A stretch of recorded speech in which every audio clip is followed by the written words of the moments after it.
Hello everybody, and thank you for sharing your time with me.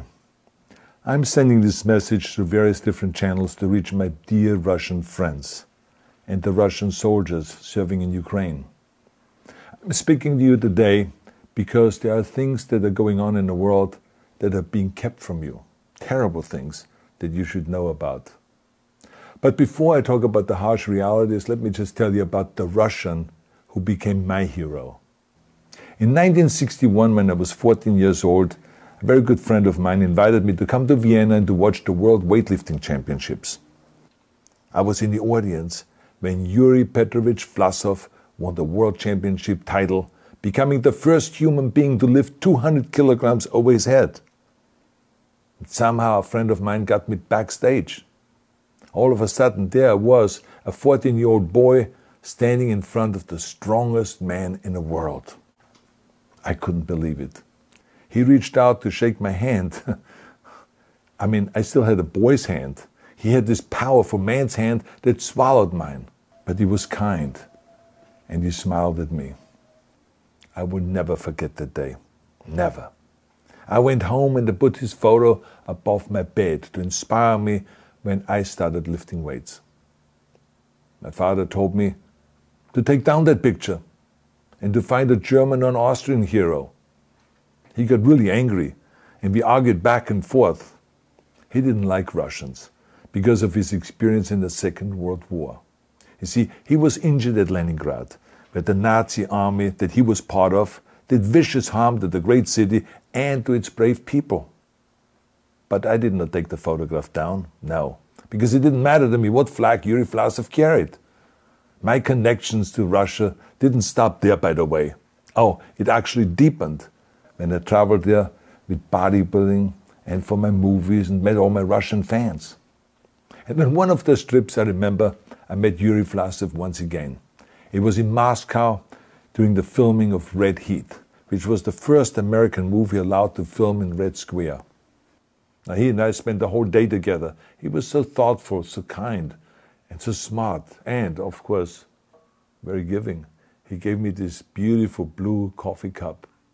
And ever since then, I've been drinking my coffee out of every morning.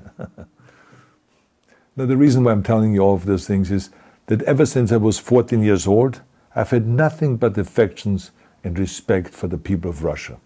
The strength and the heart of the Russian people have always inspired me.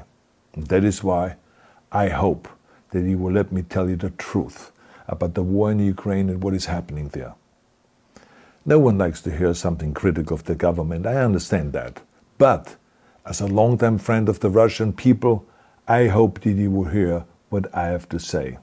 And may I remind you that I speak with the same heartfelt concern as I spoke to the American people when there was an attempted insurrection on January 6th last year, when a wild crowd was storming the US Capitol, trying to overthrow our government.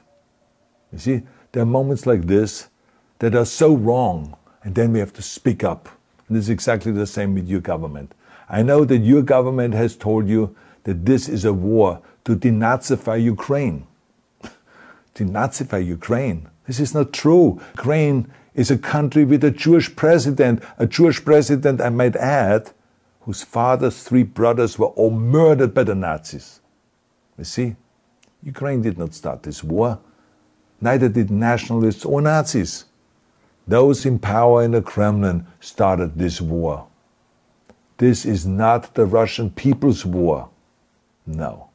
As a matter of fact, let me tell you, what you should know is that 141 nations at the UN voted that Russia was the aggressor and called for it to remove its troops immediately. Only 4 countries in the entire world voted with Russia. That is a fact. See, the world has turned against Russia because of its actions in Ukraine. Whole city blocks have been flattened by Russian artillery and bombs, including a children's hospital and a maternity hospital. 3 million Ukrainian refugees, mainly women, children, and elderly, fled their country, and many more are trying to seek to get out. It is a humanitarian crisis. Because of its brutality, Russia is now isolated from the society of nations. You're also not being told the truth about the consequences of this war on Russia itself. I regret to tell you that thousands of Russian soldiers that have been killed. They have been caught between Ukrainians fighting for their homeland and the Russian leadership fighting for conquest. Massive amounts of Russian equipment have been destroyed or abandoned.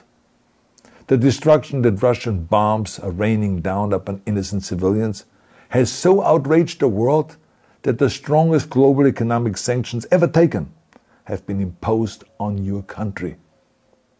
Those who don't deserve it on both sides of the war will suffer. The Russian government has lied not only to the citizens, but to its soldiers. Some of the soldiers were told they were going to fight Nazis. Some were told that the Ukrainian people would greet them like heroes, and some were told that they were simply going on exercise. They didn't even know that they were going into war. And some were told that they were there to protect ethnic Russians in Ukraine. None of this is true. The fact is that Russian soldiers have faced fierce resistance from the Ukrainians who want to protect their families and their country. When I see babies being pulled out of ruins, I think that I'm watching a documentary about the horrors of the Second World War, not the news of the day. Now let me tell you, when my father arrived in Leningrad, he was all pumped up on the lies of his government. And when he left Leningrad, he was broken, physically and mentally. He lived the rest of his life in pain. Pain from a broken back, pain from the shrapnel that always reminded him of these terrible years, and pain from the guilt that he felt. To the Russian soldiers listening to this broadcast, you already know much of the truth that I've been speaking. You have seen it with your own eyes. I don't want you to be broken like my father. This is not the war to defend Russia that your grandfathers or your great-grandfathers fought. This is an illegal war.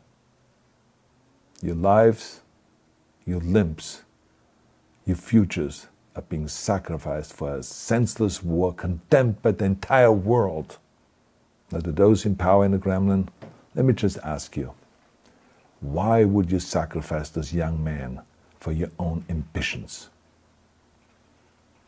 To the soldiers who are listening to this, remember that 11 million Russians have family connections to Ukraine. So every bullet you shoot a brother or a sister. Every bomb or every shell that falls is falling not on an enemy, but on a school, or a hospital, or a home. I know that the Russian people are not aware of such things are happening. So I urge the Russian people and the Russian soldiers in Ukraine to understand the propaganda and the disinformation that you are being told. I ask you to help me spread the truth. Let your fellow Russians know the human catastrophe that is happening in Ukraine. And to President Putin I say, you started this war. You are leading this war. You can stop this war. Now, let me close with a message to all of the Russians who have been protesting on the streets against the invasion of Ukraine. The world has seen your bravery. We know that you have suffered the consequences of your courage. You have been arrested, you have been jailed, and you have been beaten. You are my new heroes. You have the strength of Yuri Petrovich Vlasov. You have the true heart of Russia.